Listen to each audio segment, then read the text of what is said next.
And we are live. This is the Wrap It Up on Blast Raps postgame show. As always, my name is Sheldon Alexander, and this episode of Wrap It Up is brought to you by Clean Cuts Barbershop, 2013 Danforth Avenue in the East End of Toronto. Clean Cuts, the multicultural barbers that will always keep you fresh for any and all occasions. So go see Skip and the crew. As a wise man once said, tell them that I sent you. Check them out on Instagram at Clean Cuts Toronto or give them a call, 416-917-4833 to book your appointments now. Wrap it up, fans. I'll say this much. It did not go as we'd hoped. It didn't. Simple as that.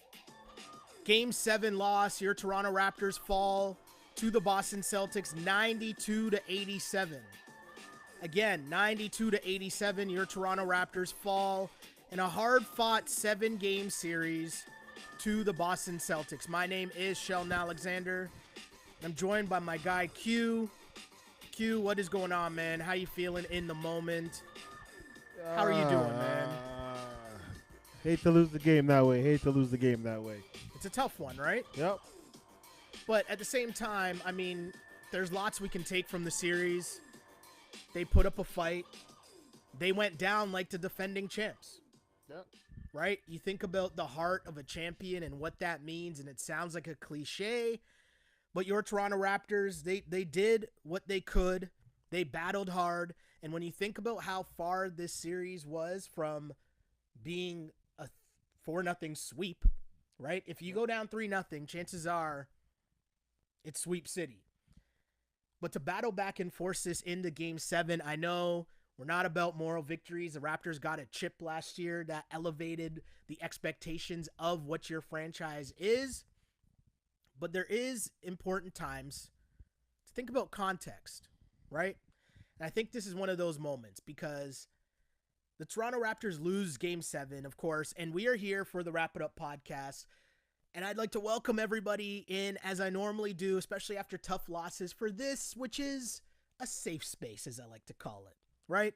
A safe space for Raptors fans where we can discuss, digest what just happened, because that was a tough loss. They were right there in that game with a chance to win late in the fourth quarter, exactly like how you'd want it to be, and it just came down to execution. And if you ask me, it comes down to one thing and one thing only.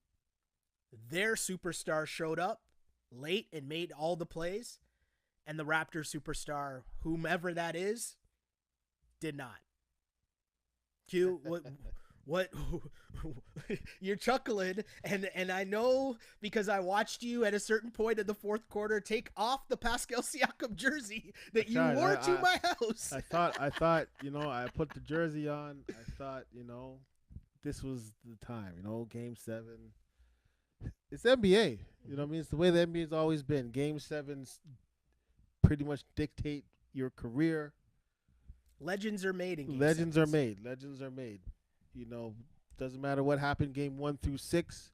You show up Game 7, all is forgotten. Mm-hmm. But. And there's a big but. It might have been the worst game. And maybe it's just because it's fresh in my memory. Mm-hmm. But it might have been the worst game I've seen him play all series. Him? Who's him? Oh, that would be Spicy P. I'm being sarcastic, obviously, because here's the thing. There's going to be a lot of Pascal Siakam slander that's going to go on probably for the next offseason in Raptorland. Yeah. And I know my mentions are hella full with Pascal slander, and I get it, and I understand it. And I'll be honest, he deserves it. He did not play well. Like, it's very simple, and I don't even think there's excuses to be made for an assortment of factors that we've been talking about throughout the playoffs and the return to the bubble. Because the reality is, in the return to the bubble, he hadn't played well at all. No. But the key reminder that I kept bringing up time and time again, when the Raptors came back to training camp, in one of their very early press conferences, Pascal Siakam said, I did not touch a basketball for a really long time. And it was probably the longest time he's gone without touching a basketball since he started playing. Now, I've also stated this right off the top. I'm not going to judge anybody for what they did during a pandemic and how they spent their time, right? Not going to judge you, not going to knock them for that because we're still in a global pandemic. But what I'm going to say is you watch what happens when the season does come back, right? And when you see guys like Jason Tatum, you see guys like Luka, you see guys like Donovan Mitchell, who I would assume they look like they were in the lab. Yep. And it looked like Pascal Siakam didn't touch a basketball. And so that's what kind of causes me to have two approaches to this, right? And I think these two things can be true at the same time. So let me know if you agree or not. KQ? Okay. One, he played horribly. He played terrible. He deserves the slander that he's getting because you are the max player. And with max money comes max expectations. That's just the fact of the matter. Definitely.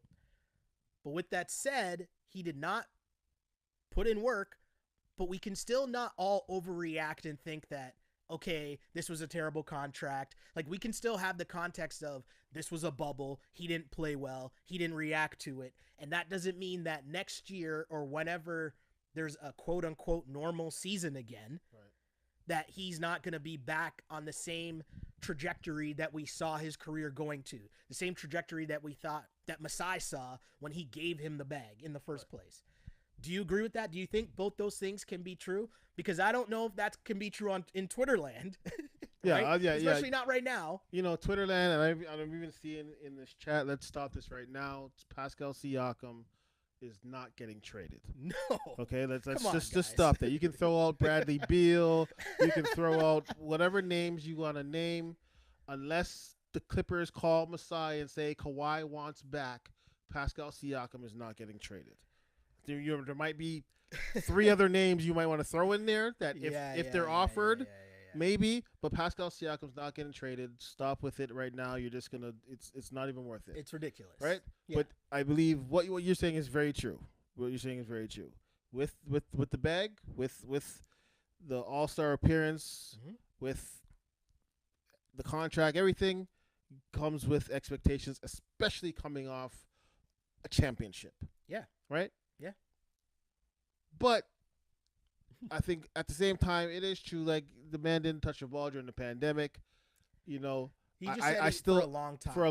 For a long time, I still give, you know, Jason Tatum, for example, just because we're playing Boston, being in Boston where, you know, the U.S., they didn't really have a lockdown, right? See, no. Right, I'm just saying, because we've had this conversation out there. Let's go. Yes, I'm sure Siakam could have found a gym somewhere, but I also remember Chris Boucher getting into trouble for going to the grocery store, right? So they were supposed to be on lockdown for a certain period of time, especially at the beginning. The man doesn't have a basketball net in his house. Sure, he could have called Drake, and who knows? Who knows? Not who knows. Of course, he could have called Drake and played ball. Like, here's the thing. If we want to have do we want to have this conversation right now? Yeah, we might as well have this conversation right now. Because I don't think. As an NBA player, if you need to find a gym, you can find a gym. As anybody, if you need to find a gym, you could have, like, I could have found a gym to play basketball in, right? Course. So, yes. So, I don't want to let him off the hook completely. But at the same time, like you said, it's a global pandemic. It's nothing any of us has ever lived through before. I've done things in the last 6 months that I never thought I would do. And so, you know, we have to keep that in mind. I think that's important keep context that in mind. To have, right? Definitely. Because it's real. The fact is, you know, for him to say that, is that the answer as a basketball fan of a team that you want to hear? No. Definitely not. Of course not. But at the same time, you can understand how he ends up in that situation, right? I get it. So if we take this to just basketball, right, and say, hey, I don't think he played well at all in this series, but at the same time, that doesn't mean that he's not going to get back in the lab now and get back to it. Because we got to remember, right, and this isn't hindsight, so I'm not saying this now after the fact because the Raptors didn't win. I said at the beginning this is an asterisk championship just because it's different. Yeah. It's just plain different. However you want to define different, I'm not saying harder, I'm not saying easier, I'm just saying different. Definitely. I mean, I think 4 games in Scotiabank would have made this series a lot different. Well, 3 games in Boston. 3 games in Boston. It would have right? been insane, right? for sure. I don't think game 1 just to start. I think just the excitement that would have been in the city game For sure. 1 of this series. That part's true. With Jurassic Park outside and everything going on in the series, I think they would have came out game 1 different, right? So definitely, I think it'll definitely get an asterisk. It's almost like Drew League basketball. You know It's what I mean? very Like, weird. It's very weird. And everybody you playing know, in the same gym. It's if we get back to the angle here of the superstars, because you know my question, if we go back all the way to the beginning of the season, was what do you do in winning time, right? There's no Kawhi. You get to the playoffs, and you know I kept reminding people that context matters, and context of comparing this year's team to last year's team is different, right? Because you're not really going to be able to do that until the playoffs, right? No matter what happens in the regular season, because we knew last year's regular season didn't matter. There was load management, meaning they're just like giving up games. Yeah. So beyond, and that's not even just Kawhi sitting out. Kyle sat out games and missed games. Kyle was hurt. We know JV was hurt. So many things happened. So it's about the playoffs. And what we said from the start of the season was, what do you do in winning time? Right. And if you remember, we were sitting in Clean Cuts, watching game 1, and as that game went to OT, they ran ISO Norm, right? Yep. To try to win the game. He missed, and it went to overtime. And we sat there from game 1 saying, well, I wonder what's going to happen in the playoffs when you need buckets. Who are you going to turn to? And in this series, that proved to be Kyle Lowry. Yep. And in the fourth quarter, it wasn't Kyle Lowry. Are you upset at the fact that no one for the Raptors could find an answer for Jason Tatum in the fourth quarter? Because really this game was close, but it came down to the fourth quarter, no? And nobody on the Raptors had answers. Like, Kyle fouled out. Yeah. Fred was taking horrible shots, whether he was taking terrible layups at the rim or terrible threes, deep threes. Yeah. And Pascal was just, as we said, Pascal. Who is the person that you look to the most in that situation and say, hey, we needed you here and you didn't show up?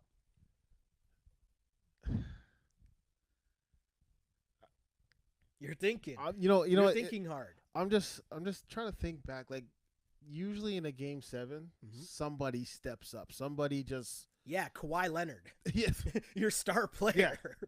But which you is know why, what? like, but obviously we know we did. But obviously we know. But obviously we know we didn't have a back Kawhi right now. Of course, because there's so much slander that we heard the backhanded compliments to Kawhi the whole year about, oh, he ran to the Clippers and this team is better than last year's team, or on the same level, or the record is better, and all this trash. And it's like, yo, the playoffs come down to your superstars. Definitely. That's what it comes down to. What it is. It never changes. But that's what I'm saying. And usually there's always been, every team has at least, like, even the teams that went out, like you look at Utah and Denver, Donovan Mitchell went hard. Yes. You know what I mean? He almost averaged 40 points for those 7 games. You know what I mean? So somebody steps up. Yeah. Right? And for us, it was Kyle. For 3 games, for our 3 wins, it was Kyle Lowry. Totally. Right? He didn't have the same type of game. Didn't expect him to have the same type of game. He did make some good plays. Like, we got back into the game in the fourth because of Kyle Lowry. Yeah. Right? Yeah. But again, it's NBA. Like, for the 30 some odd years I've been watching, there's always somebody who just, either it's that known superstar like Jordan just comes out and scores 63, or it's somebody comes to light that you weren't even thinking of, right? And like, I thought Tatum was good coming into this series. I thought Tatum was better than Siakam coming into this series. But there is another level that I didn't realize that he was at yet. And it's the things where, and I'm going to bring up Kawhi a lot in this podcast for obvious reasons, but the rebound that Jason Tatum got late on the missed free throws reminded me of plays that Kawhi Leonard was just making last year for the Raptors, when whatever the play is, he's going to be there to make the play for his team. Exactly. Because there's no way that he should be coming from the top of the key and getting that missed free throw from Robert Williams, who I don't even know how the Celtics were able to survive with Robert Williams in the game late in the fourth Grant, quarter. Grant, Grant Williams, The other whatever. Williams, yeah. Proving my point. Exactly. Right? Like, And we Grant Williams did what we wanted him to do. He missed both. yeah. Right? Now, that's I think he missed so badly on that last one Oh, yeah. that the ball bounced over Norm. So Norm did have inside position on Tatum, Yeah. but the ball bounced so far, he missed the shot so badly that the ball bounced back outside the key, Yeah. right to Tatum. I mean, But even still, you again, gotta be in the right spots. You have to come up. You come up with the ball. To me, that's a difference in the series, but I think the fourth quarter personified that. Again, just Siakam was all over the place in that fourth quarter. He couldn't get by Grant Williams. Grant Williams, right? Grant. Now you got me questioning myself. Yeah, it's Grant Williams. Siakam he couldn't get past any Williams. True. Right? He couldn't get by Grant Williams, and he couldn't stop Jason Tatum. Tatum was making all the plays in the fourth. Siakam, as mentioned, wasn't doing anything. Lowry fouled out. Yeah. And Fred VanVleet, who I think had a very interesting game, and I applauded Fred VanVleet for the fact that he realized in this series that his role was, no matter what, I got to get to 20 points every night. Yeah. And so he shot a lot of shots to get there every night. He wasn't efficient, but he made sure he got to 20 points every night. Okay. Which is more than we could say for Pascal. Right. But if we break down Freddie's actual play down the stretch, what did you make of some of the moves made, some of the decision-making late by Freddie? He did hit some shots, but there was like 3 layups during the game where he beat his defender, but then he just went up for like a little, like a little finger roll, trying to finger roll it high off, and you can't do that. You gotta.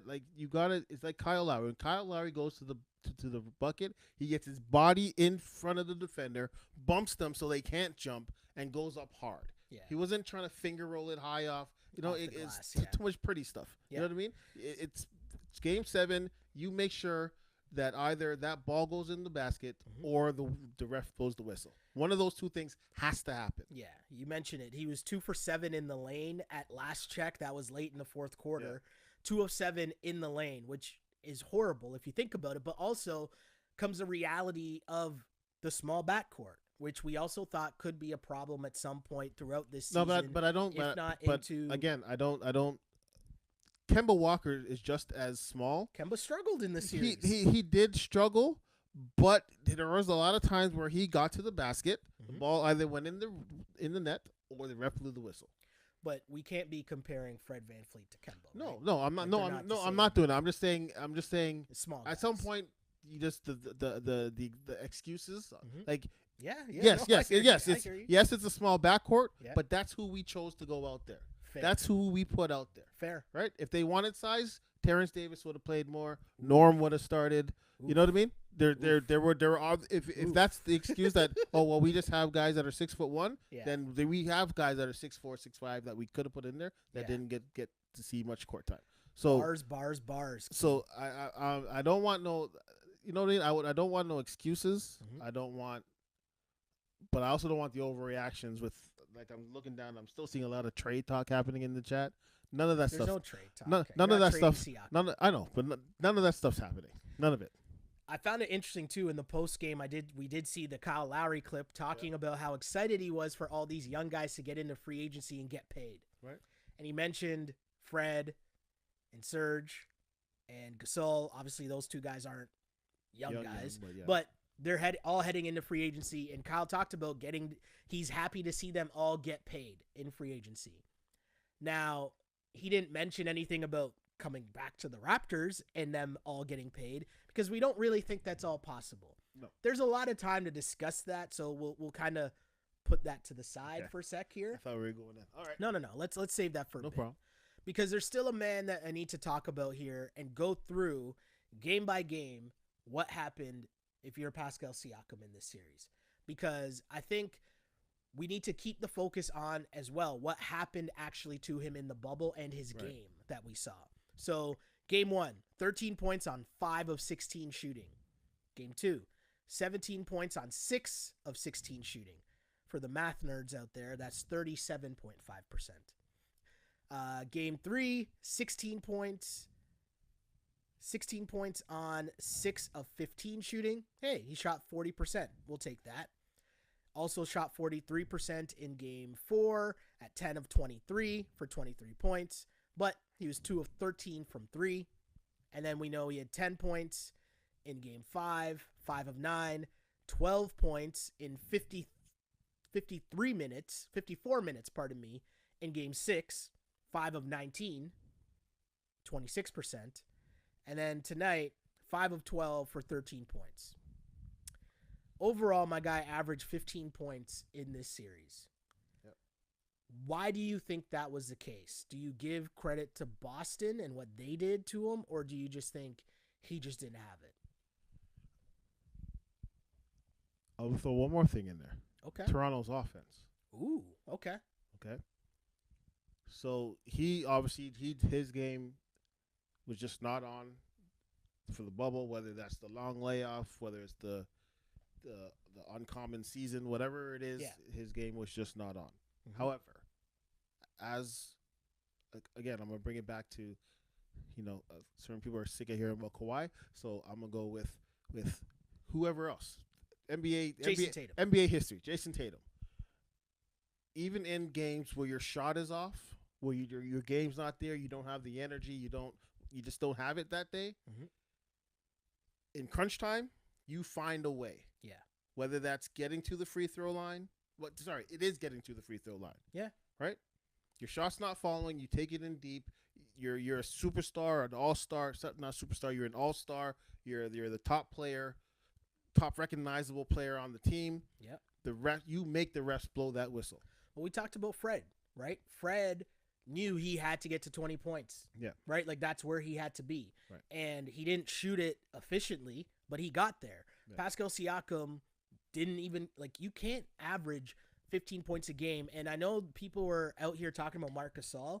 I'm not going to hear anything about Marc Gasol when Pascal Siakam's out here averaging 15 points a game in the playoffs. That can't happen. Yeah. It can't happen, and you expect to win in the playoffs. Exactly. So I'd like to look at the fact of how he was slowed by the Celtics. First, I'd like to give credit to Jaylen Brown. Oh, definitely. Jaylen Brown locked him up. There was no... And he did it with a confidence. Yeah. Right? The only time Siakam really actually scored on Jaylen Brown is when Jaylen Brown was in foul trouble and couldn't play him aggressively. Correct. And that is a major, major problem as well. The spin move, they were on. Yeah. I want to give Brad Stevens a lot of credit because I think Brad Stevens did an exceptional job of game planning for the Raptors. You could tell they were well prepared for, and we talked about this early in the pod. If you guys weren't watching from game 1, game 2, we were talking about how the Celtics played the Raptors defense. How they played against the Raptors on D. And what that meant was their 5-man was always going to sag on the pick and roll. The Raptors are used to getting the switch, getting the breakdown on the big guy, and then using that advantage to either the blow by with their guard, you're going to get a layup, or the blow by and you're going to need to help off the wings. Right. And one of the Raptors are going to be open to shoot that corner 3. Exactly. The Celtics said, we're not even going to pretend as if we're going to switch on the screen. We're just going to sag into the paint to stop the penetration. Yeah. And that forced the Celtics wing defenders to stick on the wing. You don't have to help. The Raptors never really made an adjustment to that the whole series. So I want to give Brad Stevens a lot of credit for that. And that neutralized a lot of Siakam's easy buckets that he would get because him, OG, Norm, they get a lot of easy baskets by just back cutting to the basket. When that wing defender turns his head because he has to help on the dribble penetration, Siakam and OG are able to just cut and get in Siakam's case, probably 6 points a night just off that. Yep. Celtics eliminated that.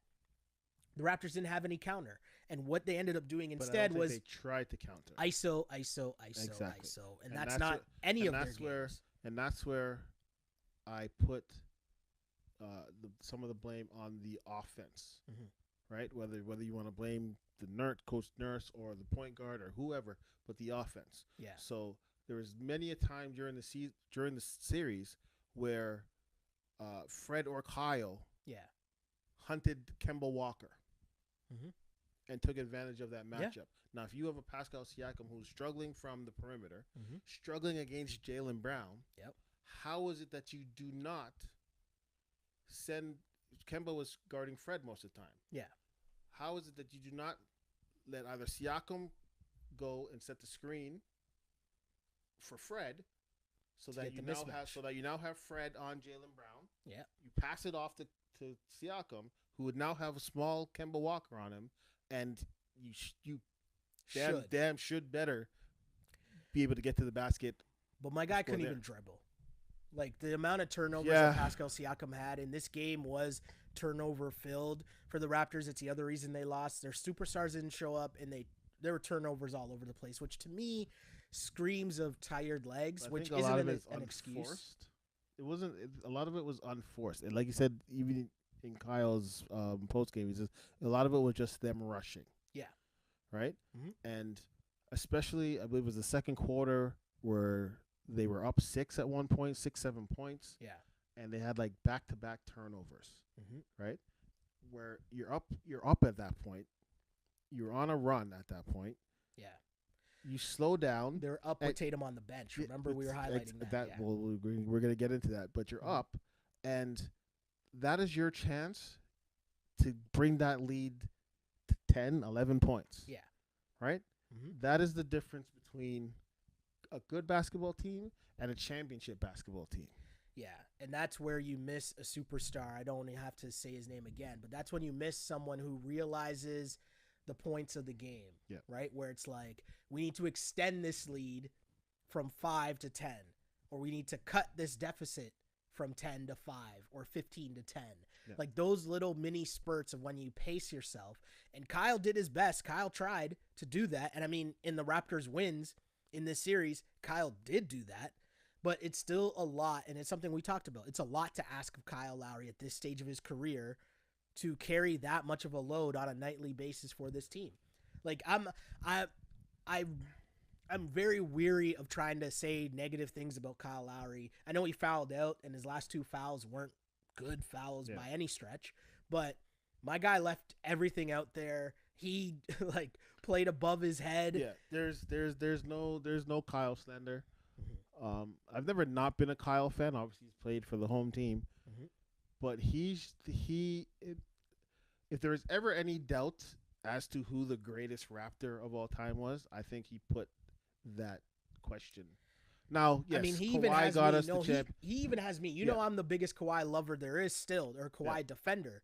But he even has me thinking like, okay, well, I see that argument. I get that argument. I'm willing to have that argument because just what this whole season ended up being. Yeah. Right. But I think even just talking about this series, before it was, Kyle was the heart and soul of the team. Takes charges. He makes those clutch plays, defensive plays, gets those steals down the stretch. Yeah. Right?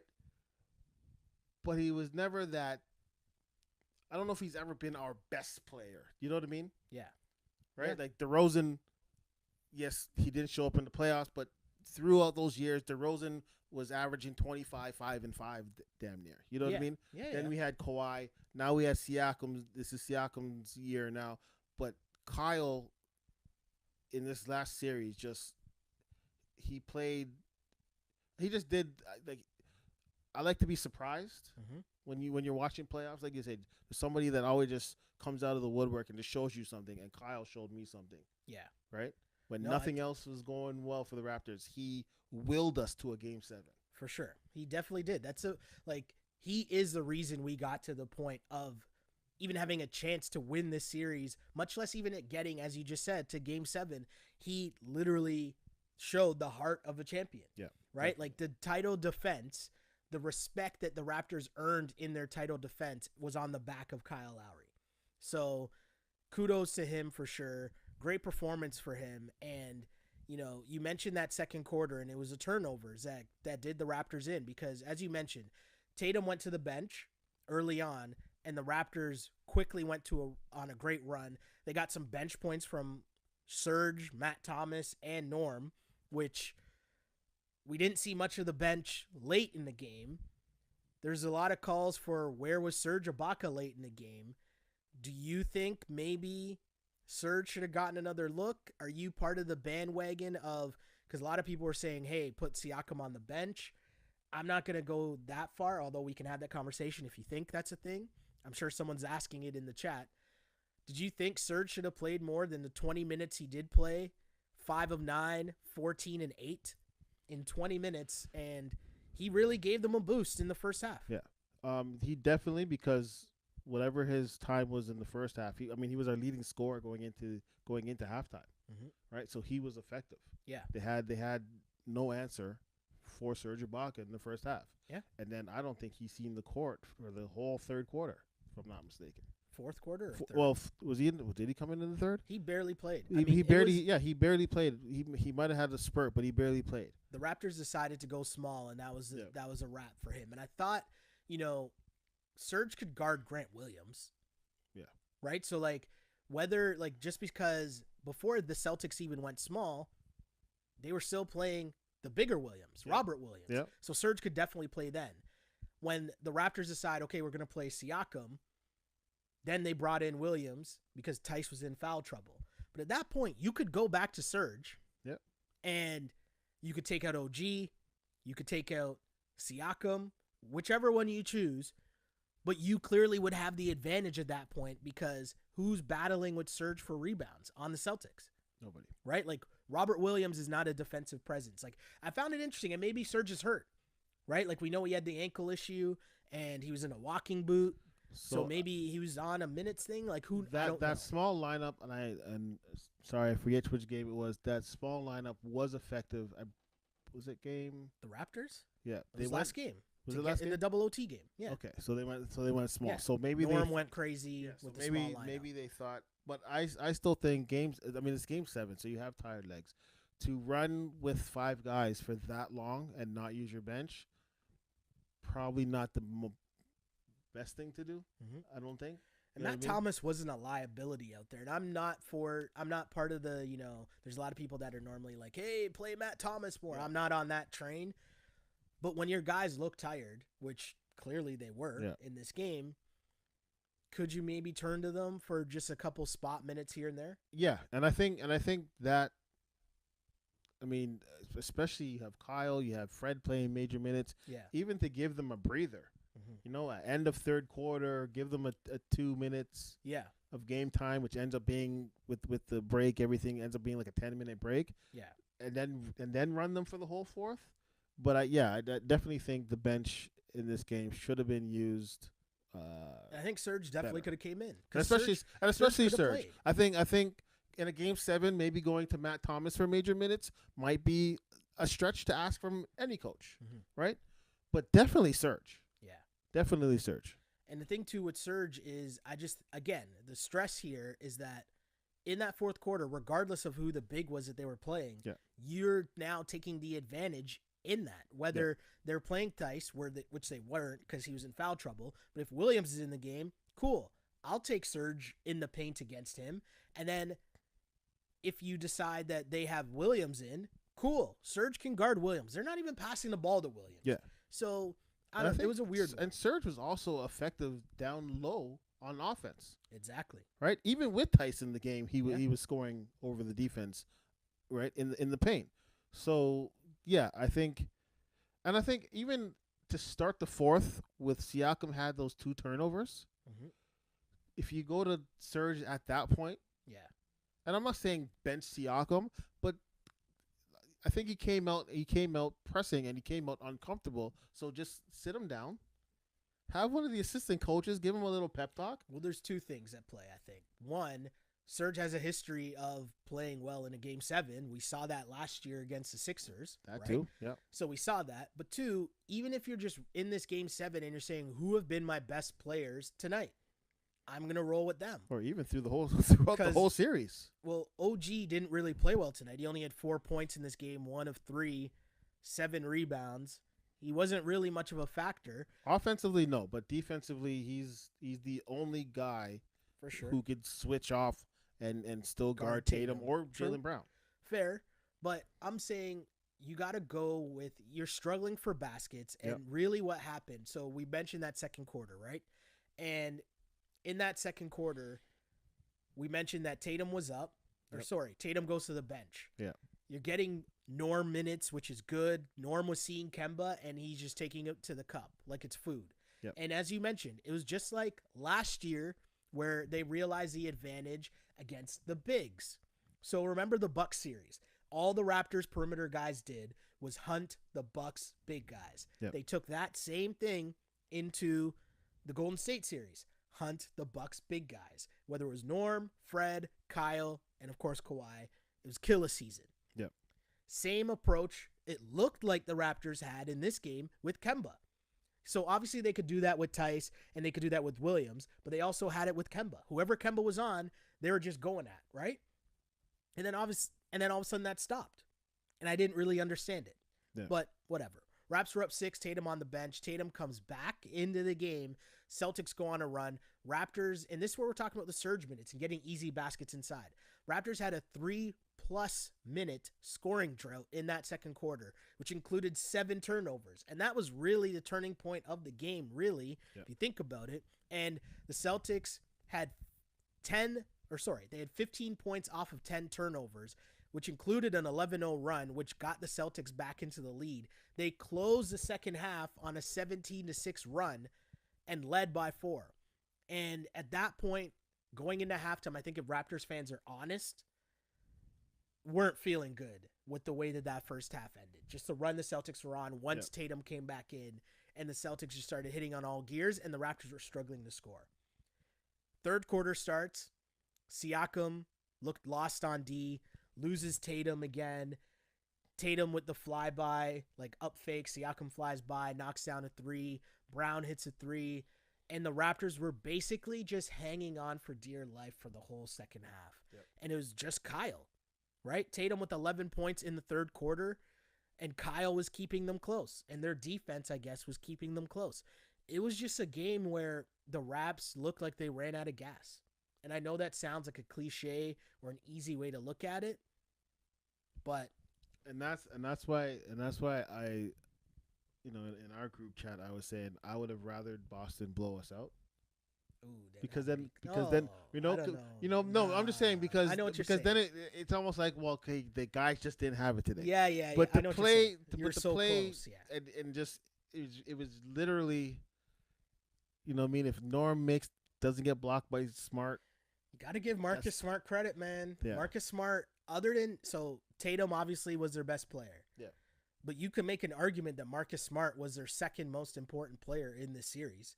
You can make the argument. I'm not saying that he was, and that is factually correct. I don't even know. To me, Jaylen Brown showed me a lot in this series.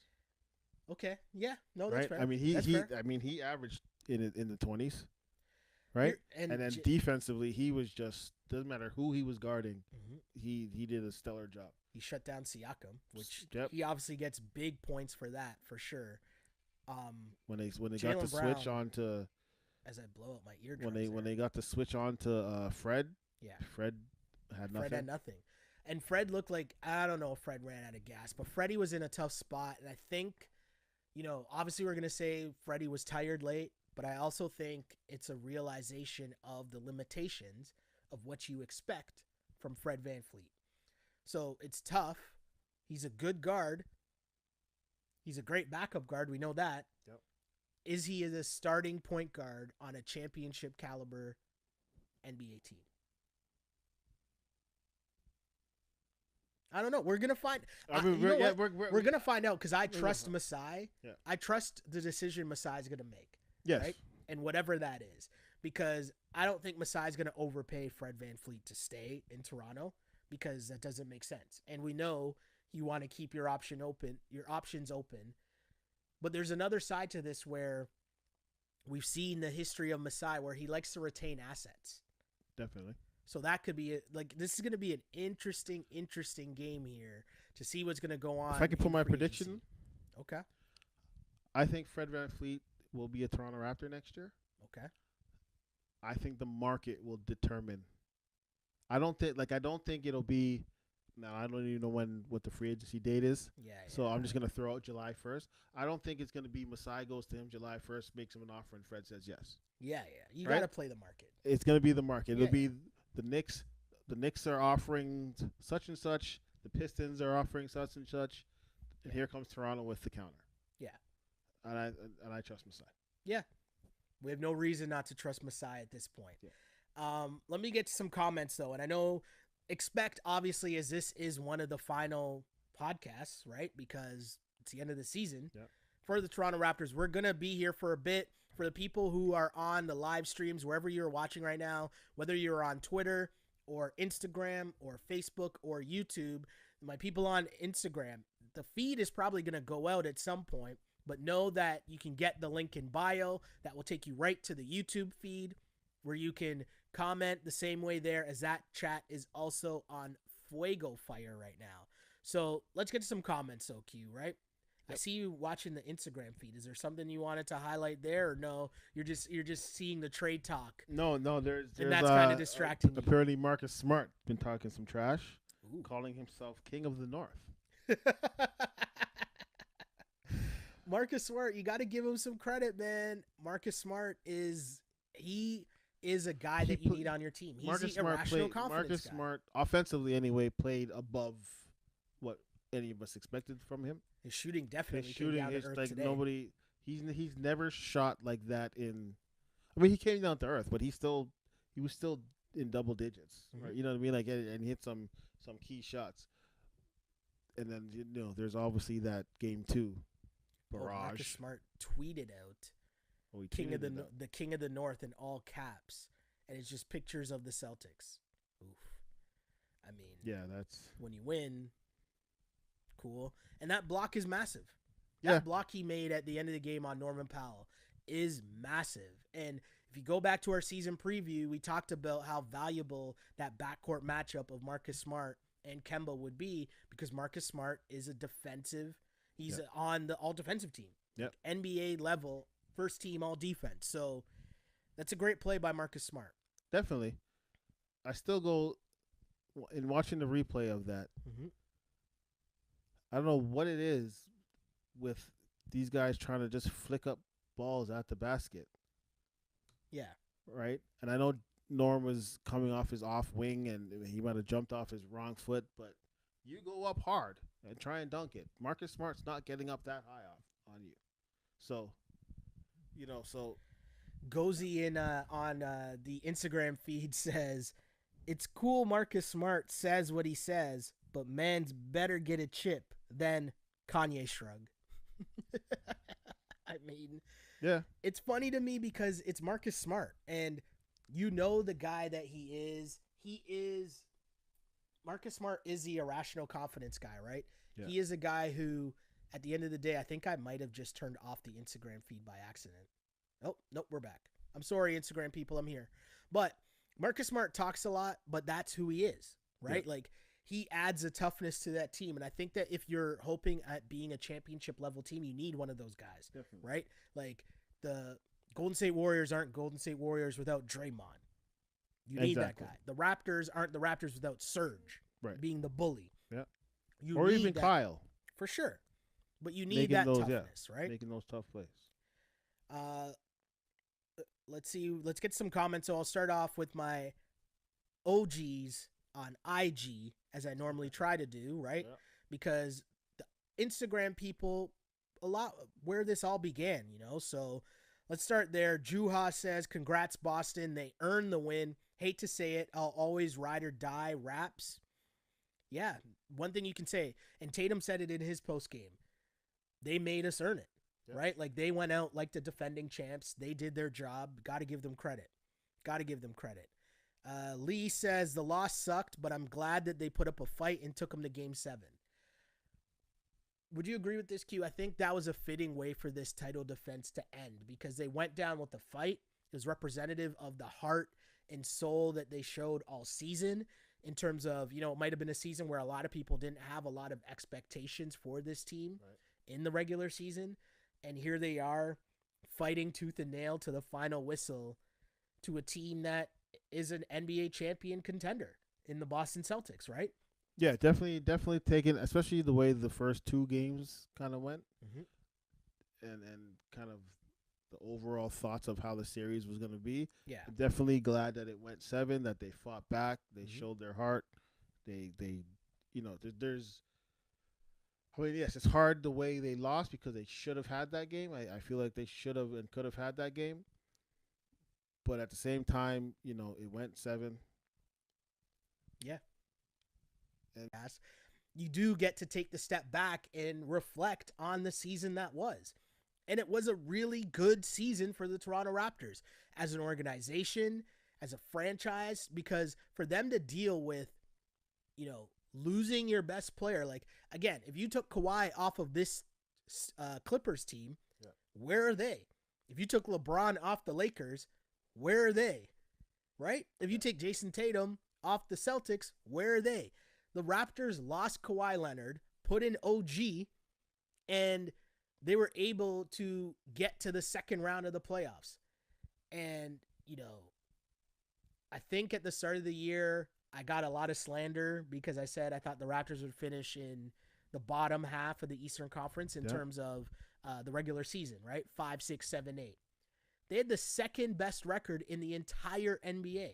Like, that is something to hang your hat on in terms of the fact that now and forever, going forward, regular season success will be expected in this city. And that's not something that this franchise could say before Kyle Lowry put on a uniform. Yeah. But you know what I'm saying? Like, be proud of what this season was because it wasn't always like this. Yeah. And I mean, really, if you really break it down, right? A year ago, right? Well, obviously not exactly a year, but a year ago, Game 7 of the second round, it took the 4 bounce to move on. For sure. Right? Totally. And now here we are, a year later, without Kawhi, and Game 7, it came down basically to a basket, 2-1 possession. Yeah. Right? Oh, yeah. Yes, they won by 5, but the last 2 points were free throws. I'm going to say it and remind people again.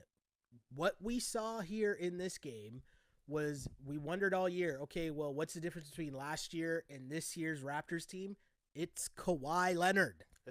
Like, I'm sorry, I don't mean to sound like an ass, but that's just the real facts of it all. Yeah. And I know a lot of people aren't going to give you the real shit, the real talk of what it is, but we learned over the last 2 years the difference between the superstar and not having the superstar. Yep. Because your superstar makes all the plays when it matters most. And I'm not saying that Pascal can't get there because maybe he can, but we've saw that he's not there yet. We know that I don't think Freddie can be that guy, but we know that Freddie is a valuable piece to the engine. Kyle Lowry, I think, solidified his legacy as Mr. Raptor. And Nick Nurse is a really good coach. Yep. So, I mean, there's a lot to take from this season, but I just think that at the end of the day, you got to look at the fact that Kawhi Leonard is gone and the Raptors needed a superstar in Game 7. That's what you need to turn to. That's it. I'm going to read some of these comments here to shut these things down, but Prince in the chat says, Siakam is not that guy. We need to trade Siakam for Bradley Beal. Not happening. Well, not happening, but also, is Bradley Beal that guy? Like, Bradley Beal is better than Siakam, cool, but, is Bradley Beal that guy? Like, is he the best player on a championship team? Because we saw that he's the best player on a 9th place team in the East. And I know the rest of their team is trash, and him with the Raptors, cool, but he's still not that guy where, give him the ball and he's going to get that. Like, he's not a superstar either. That's what I'm saying. No? No, he's still in that. I mean, again, when the superstars are made in the playoffs, right? They're made in these type of Game 7s in the NBA Finals. That's when superstars are made. Kawhi Leonard came on the scene guarding LeBron in the championship, right? In the finals. Yeah. That's where you first heard Kawhi Leonard, right? So Bradley Beal's a really good player. But have we seen him excel in the playoffs and lead a team in the playoffs? Washington's been there. Yeah. They couldn't get past Toronto. Well, they did 1 year. They did 1 year, yes. That's Paul Pierce. That's a Paul Pierce curse. But anyway, you know what I'm saying? He's never gotten to the point where you can say, we can give that guy $40 million and he's going to lead us to the promised land. Yeah. So until he does it, all of these are just speculations, and again, it's not happening. For sure. Alex says, we won a championship a season ago, and nobody can take that away. Sad we can't get another one, but we can get one in the future. Back to being underdogs and working our way up again. I mean, I'm not mad at that. Not mad at that mentality. This team is going to look different next year. Right? I don't know. Like, it's going to be interesting. Like, are we going to see a lot more Chris Boucher minutes? There's people that are asking how come Matt Thomason play a little more, but maybe that's all going to happen next year, right? Like, this team is going to look different next year. Like, we don't even know if Kyle, like, what's going to happen with Kyle. Yeah. Right? We really don't know. Everyone's talking about trades, but the trade could be Kyle Lowry. It would most likely be, because like it or not, again, unless somebody's offering a superstar, Pascal Siakam and OG Anunoby are not going anywhere. Yeah. That leaves Kyle, because nobody else of value is signed for next year. Yeah. So it could be the Kyle Lowry trade. No, for sure. I'm going to switch to YouTube for a bit, get some YouTube comments here. There are some Celtics fans in here on the YouTube chat. Welcome to them. I mean, I'm not mad at that. Elliot says, Kawhi was the difference. #truth.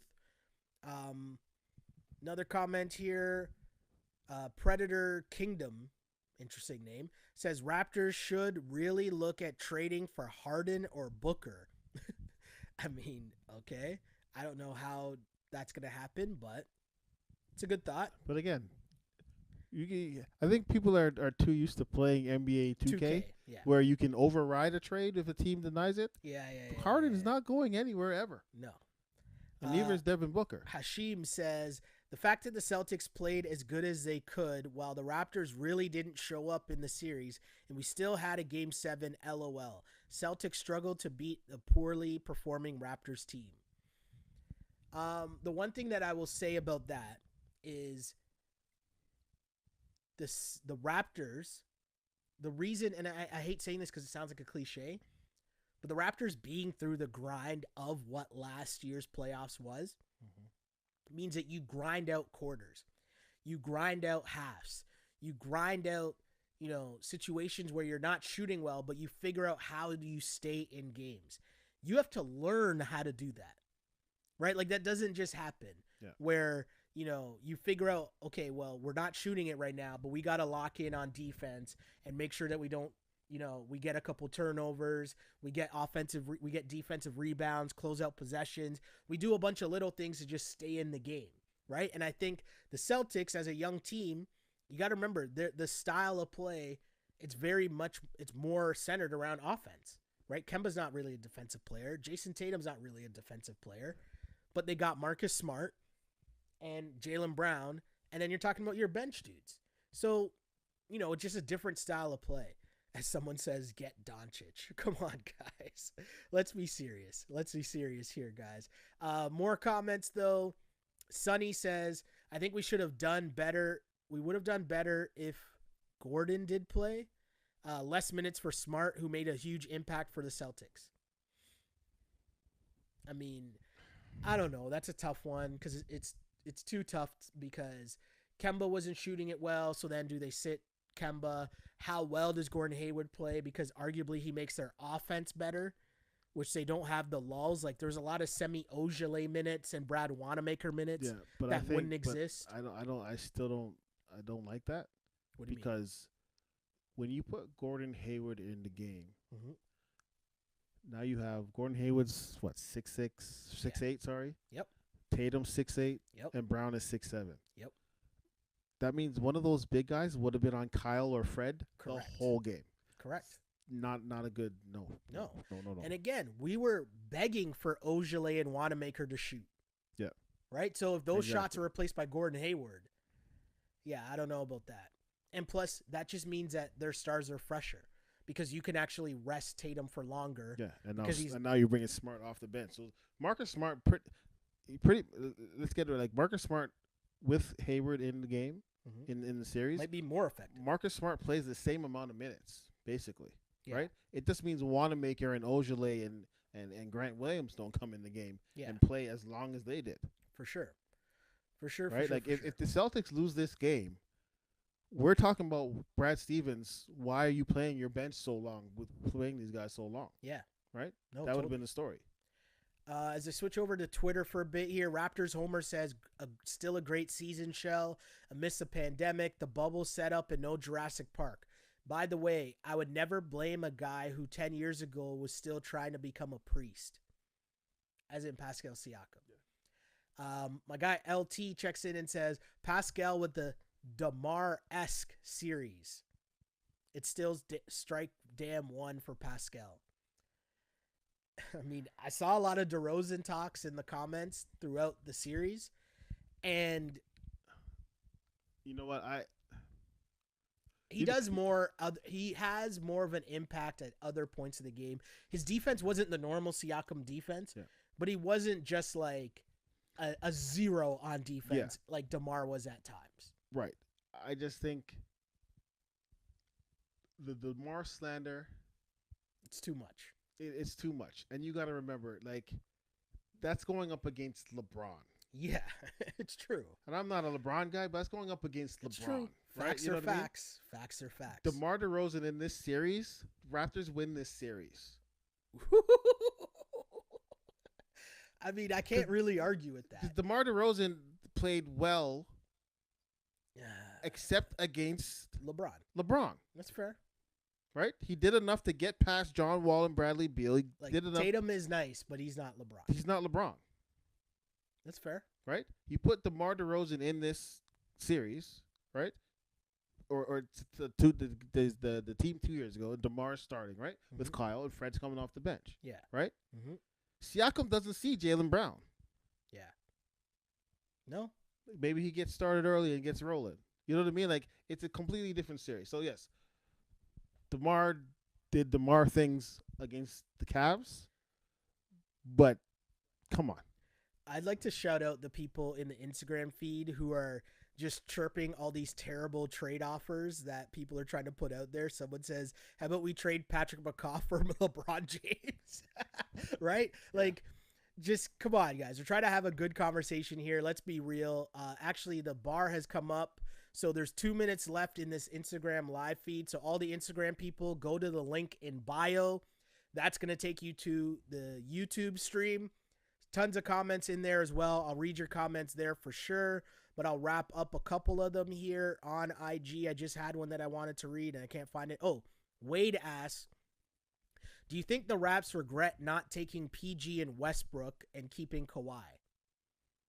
So for people who might not know, there was like serious rumors out there that it was on the table. Masai tried to put out that he thinks they're just being used as leverage with the Clippers. But Ryan Russillo, who is like a legit reporter, many years in the game with ESPN, says that he has someone who told him they were at a table with Kawhi in LA, and he FaceTimed someone in Toronto asking, can we get Paul George? So the rumor was that OKC wanted to put up Russ. Like, but you got to take Russ as well. So it's a rumor. Now, did Masai really turn that down? We'll never know. Was it a real offer? We'll never know. Instagram feed's about to go down. So if you want to know the answer to that question, go to the link in bio, Instagram people, and then join in the conversation there to hear our answer. But Q, if that was a thing that's on the table, and seeing how this season played out, what do you make of that? I'll start. I'll say this. If it was a real offer that's on the table, I said at the time, you do that 10 times out of 10. You definitely do that, right? Yeah. If that's a real offer that was on the table. Right. If it wasn't a real offer that's on the table, then whatever, it doesn't matter. But the one thing I will say, and I'm saying this as someone who, as you know, I was here saying, enjoy the Kawhi season. We never know when we'll see something like this, blah, blah, blah, blah, blah. I think this season is something to be really proud of. And Definitely. Keeping Kyle for that other year really boosted his legacy in this city. And I think it was a really good look for this team to still come back and be super competitive from an organizational standpoint, right? Because let's say that trade happens and, then it's all, oh, well, this is only because of Kawhi, right? You only get Paul, and not that we care because, hey, we're taking the chip.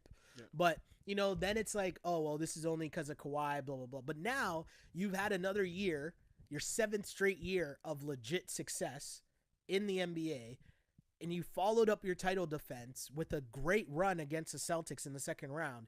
You've shown as an organization in the league that you are one of the top organizations in the entire NBA. Yeah. And I think that's important. I think that matters long term. So I can't lie to you.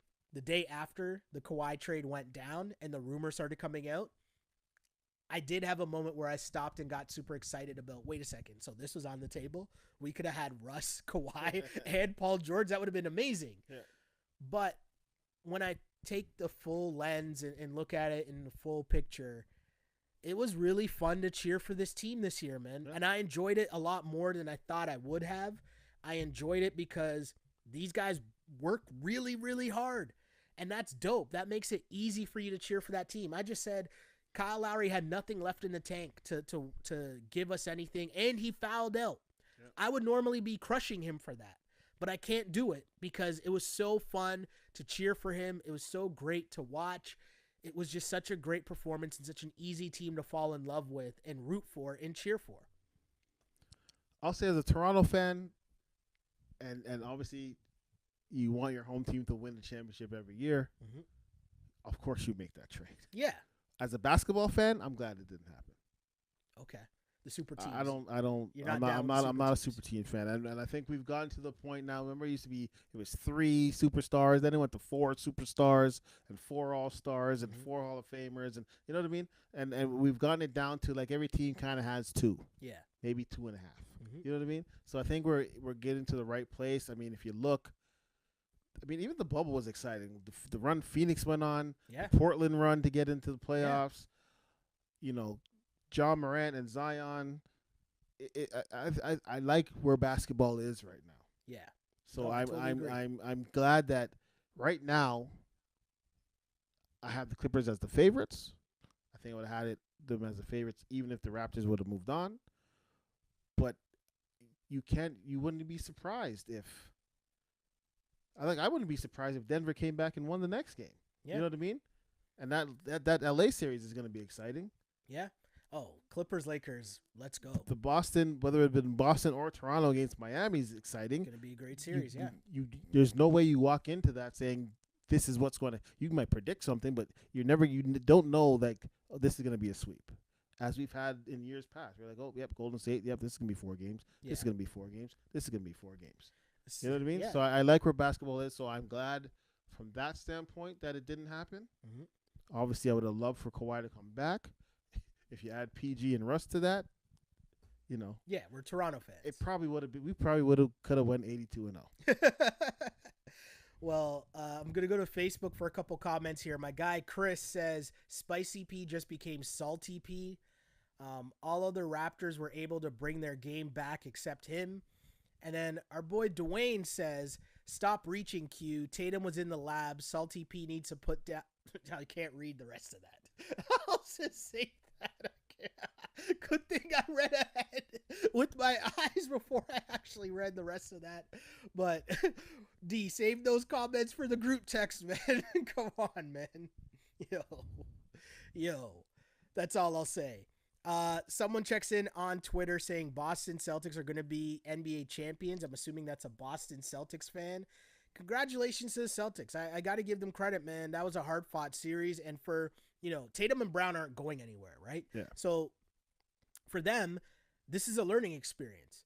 And they're going to take that for sure. Kemba's first season. For sure. So they at least all have at least 3 seasons left together. For sure. But where I was going with this was we got to think about that in terms of Pascal as well. This is a learning curve for Pascal Siakam. And Raptors fans should, yes, he played horrible. Yes, he needed to play a lot better. But he played bad now, but it doesn't mean that he will continue to play bad next year and in next year's playoffs. So those two things aren't connected. So we can toss that away and be like, this asterisk championship bubble Siakam wasn't good, but Scotiabank Arena Siakam is still good. Yeah. Right. But that's not, the bubble helped the Raptors get healthy, but it took a lot of the momentum out of what we were doing. That's interesting. Back in February, March. Yeah, right? That's an interesting. Siakam was playing well. Norm was playing well. Norm got hurt, so the bubble helped get Norm back, helped get Mark back. Yeah. But Serge was on a tear before the break. Maybe Lowry, might have helped Lowry because Lowry, the general got some rest. But Fred, maybe it didn't help him as much.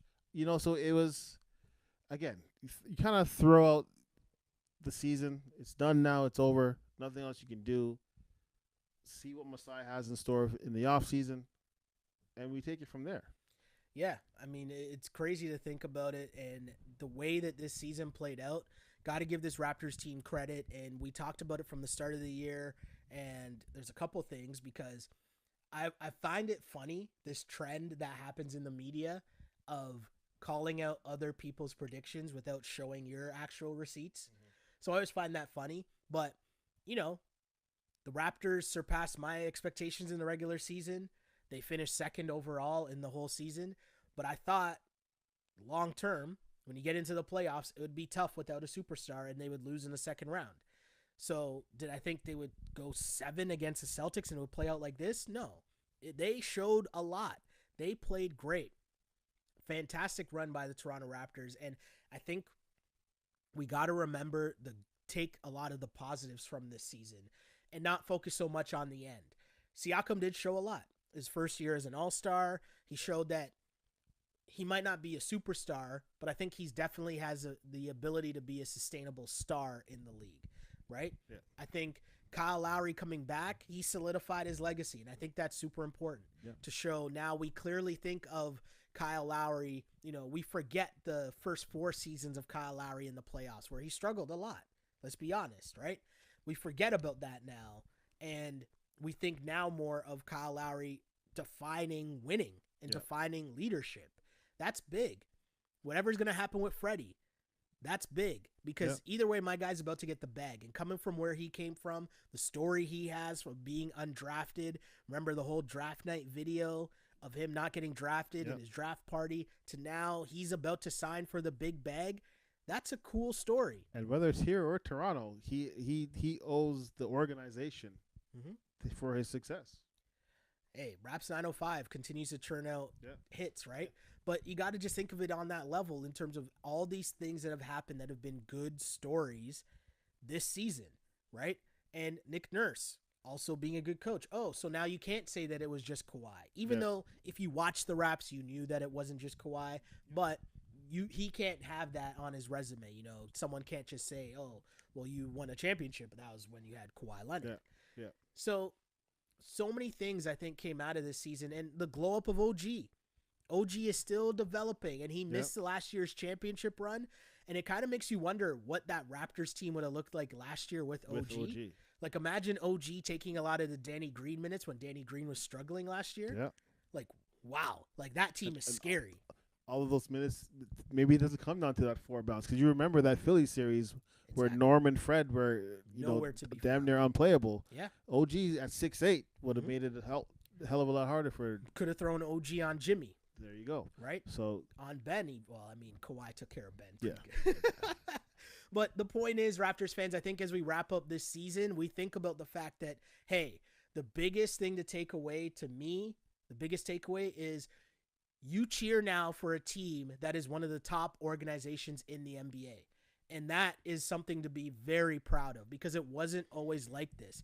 There were years of me, I covered the Raptors for years going to watch, and it's, the TJ Ford, Jose Calderones, or, the Chris Bosh years, the Joey Grahams, the Charlie V's, like all of those things. Like I was producing court surfing at that time. Like there's so many things that I've watched this Raptors team do to see where they are now.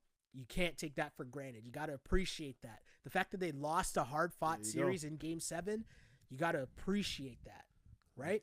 I worked at the ACC, and I did probably a total of 0 playoff games. So Right? We've come a long way. And how many years was that? It was a lot of years. Right? But this is what I'm saying. Like, there's so many things that comes down to, and I want to say, I've had so much fun doing this. Obviously, Q back for another year, and I want to thank all the people that tune in, our regulars that tune in to watch the pod every night after every game. Really appreciate you guys, because this is really why we wanted to do it, for you guys to have a space where you guys could congregate and argue about fake Raptors trades in the live chat while we discuss what just happened. And I think that part is really important, because as this organization continues to take the next step, how we support that organization as a fan base, as a media base, is also very important. And I think, showing that we could have a platform like this where, 5,000 people watch the live stream, the last live stream from Game 6, right? When I was doing that on YouTube, like, I remember when we were first doing it, and there'd be 20 people on just my Instagram live stream, right? So to go from that 50 people on an Instagram live stream to 5,000 people on a YouTube stream alone, and I'm not even mentioning the Facebook feed, the Twitter feed, you know what I'm saying? Like, you got to appreciate that and know, and I thank you guys for tuning in and watching each and every week or after every game, because this Toronto Raptors team deserved it. They deserved our attention. Yep. They deserved our fandom, and they defended this chip. They defended the chip way better than I expected them to. I bet you Kawhi peeked over a couple of times and thought, like, oh man, I wonder if I should have stayed. Like, I wonder if he thinks that. Like, if the thought just entered his mind at any point. I think from a basketball sense, it would have to. Yeah. Right? Especially with some of the things that have been going on in LA. I think he would have to. Right? Like, Patrick Beverley probably gets really annoying. Yeah. We can assume that, right? But guys, I really appreciate this, man. It's a blessing to be able to do something like this and get to interact with a bunch of other diehard Raptor fans, because this is what this is really about, right? It's about the diehard Raptor fans, because we know that once they win, of course, the bandwagoners come in, and we welcome them too. Yep. We're here for everybody, but the diehard fans, the fans that watch the DeMar and Kyle glow up all the way from the start of that Game 7 against the Nets, where, Kyle misses the shot at the end and he's lying on the ground and DeMar's trying to pick him up. Like, from that moment to where we're at now, it's been a ride, and appreciate that. Understand what that means. And it's been playoffs every year. There's a lot of organizations that have not had that type of success, right? For sure. So we are a part of something big. And don't take it for granted. And this is what I mean in terms of the Siakam stuff. Don't crush him. Like, I get it. He played He's terrible. already on the phone with Rico Hines, and they're ready to get in the gym. Right? Right? Who knows when the next season is going to start? He'll be ready. Yeah. No, I totally. We know sure he'll be that. in the lab again. We know everything will get back to normal with Pascal. And again, I think we know that Pascal is not Kawhi, which is what we talked about from the very start of the season, right? We just learned the difference between levels. Exactly. We got to make those hoodies. Yeah. There's levels to this shit, right? Maybe not shit, but there's levels to this. I think the word superstar in the NBA gets thrown out too much. Mm-hmm. I think there might be 5. Really, truly, there might be 5. Here's the truth. Here's the truth, though, right? Because a lot of the things that we are saying about Pascal Siakam, people are saying about James Harden. People are saying about Giannis. Those are legitimate MVP candidates. Exactly. Who you also can't just throw them the ball and have them create a bucket and win a playoff game. Exactly. So that's just the reminder that I want to give. And when we say things like, hey, Pascal really struggled in this series, yes, he did, but it's just a reminder there's levels. And you got to take the steps. There's no cheating. There's no just leap from one level to the next. I think it's almost a sign that we're a little bit spoiled after last year. Because if you remember the men, like, there's not too many people. In fact, it's never happened where somebody wins Most Improved Player one year and then is an all-star next year. Well, not even that, but just takes your team to the championship and wins it the next year. Yeah. Right? So if that was your expectation, come back down to earth a little bit. Well, it's just another thing, too, to make this a broader picture of just what we have here in Toronto. It's built for sustained success because you look at You have next guys coming. Boucher's going to play more next year. You'd assume Matt Thomas and Terrence Davis are going to play a lot more next year. Definitely. You're seeing the pipeline of guys now because Pascal got the bag. Freddie's about to get the bag. Norm's been a huge part of your team, right? These are all guys that came through Raptors 905. That's an important distinction to make when you're talking about the best organizations in the league. Masai built this off dudes who are undrafted or late first-round picks and second-round picks. Like, that's insane. So appreciate what we have. Appreciate it. Rep it. You know, applaud the Boston Celtics for a hard-fought series. Definitely. And trust in Masai that he's going to retool. And they'll be right back in this spot next year. Hopefully just not in the bubble. I mean, and not to say that I think it's going to happen or whether it should happen or whatever, but just imagine, like, from where we're a team in Toronto, Ontario, Canada. Yeah. For even people south of the border to be thinking that we are a legitimate shot to even talk to Giannis, we've come a long way, Toronto. You know what's funny? So I remember a couple years back, so there were rumors. Obviously, there was rumors of KD at one point. Yeah. And I remember hearing at the time there were rumors of, was KD's mom looking at houses on Mississauga Road and all these things floating around. And I remember people would be like, isn't that pathetic that that's like, you know, that's like a win for us. The fact that KD considered us or that LeBron was considering us, which actually was part of a rumor that came out. But to me, it was always like, no. Like, there's steps along the way. Like, you're not a destination until you are. Right? Nobody wanted to stay in Toronto until DeMar did. Right? You couldn't win a championship until Kawhi did. Right? Kyle Lowry wasn't a winning player until he won. Exactly. So all these things, you need to take the steps. And now that we're in the spot where years out, it's like we're the Lakers talking about, LeBron's coming here in 2 years. And it's weird to think about that in the concept of the reigning MVP and the Toronto Raptors, but that's a position. And I don't know if Giannis is going to come. I don't think Giannis knows what he's going to do afterwards. I mean, I know he can sign the Supermax in this offseason, so I'm sure he has some idea on whether he's going to do that or not. The Giannis to Toronto thing, I've always kind of been like, I'm not banking on that just because I think that's kind of like fool's gold to bank on something in 2 years. Like, look at what happened in 2020.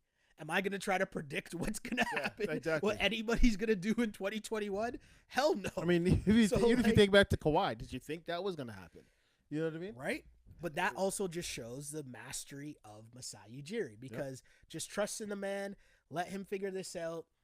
We've seen the Raptors make great draft picks.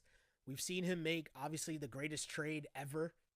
And, hey. We have a draft pick this year, so who knows? The next Pascal Siakam, OG Anunoby could be right around right on our doorstep. So patience. We will be back. We will be back. The Toronto Raptors will be back. And again, I want to shout out all the people in the chat.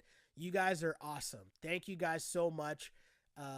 Fringe Fan Wiki says, thank you, Sheldon, for wrap it up. No, thank you for tuning in. I'm not going to read that comment because it's Pascal Siakam slander. I'm definitely not going to read that one. But Wilbur says, Pascal will have a huge season next year. Raptors will be proud. This season was fun AF. I agree with that. It was a great season. Yeah. So enjoy the ride, Raptors fans. I think it was a great moment for everyone involved. And I just think that, remember, regular season success is now expected. And it wasn't always like that. So Kyle Lowry's jersey, no doubt, is going up. People are now having debates and arguments on whether Kyle Lowry is a Hall of Famer. That's not a conversation. If I have a vote, he's got my vote.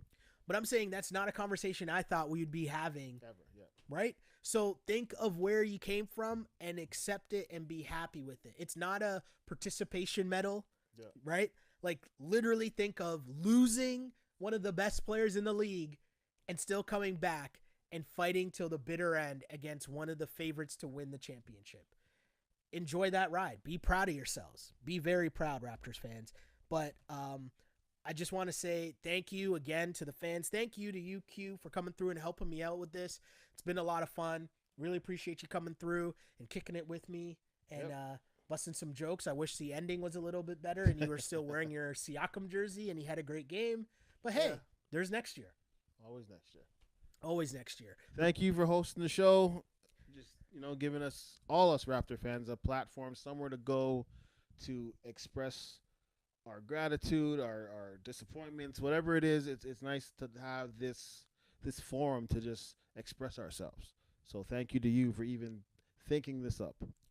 Well, you know what? It's been a lot of fun. And the main reason, too, the one thing I do want to say about it is it was kind of fun in concept because in theory, I was like, yeah, I just want to talk with my friends about the games and take our group text and put that into a podcast and then invite a bunch of other people on as well. Yeah. And I'll be honest, if I had known that I would be doing a lot of these things by myself, I never would have started. So I got to thank my friends for helping me gain the confidence to be in a position where we could do this.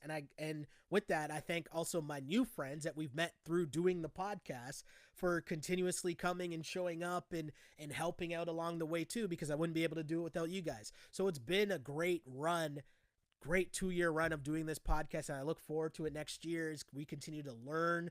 And, you see the podcasts look different every year as well. And we're keep adding new things as I figure out new technologies and what I can do with just this computer and one person. Yeah. But it's been a lot of fun. And you know what? I don't think of it. A lot of people ask me, I'll go to work sometimes and people are like, yo, man, like, aren't you tired and stuff? I'm like, I'd be watching ball anyways and then talking about it afterwards with my boys anyways. Okay. So literally the quote unquote work, like, I mean, it's not that much. It's not as much as you think. We love basketball and I love Toronto. And when you add those two things together, you have, I guess, the birth of this The Wrap It Up podcast. So it's been a hell of a ride. It's been a lot of fun.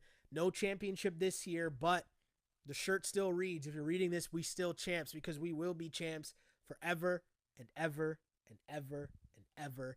And that's not something I honestly thought I would ever say about the Toronto Raptors. But here we are. So appreciate that. Continue to support the movement that is a Wrap It Up podcast. Like and subscribe to the podcast, because we might have some, maybe NBA draft pods.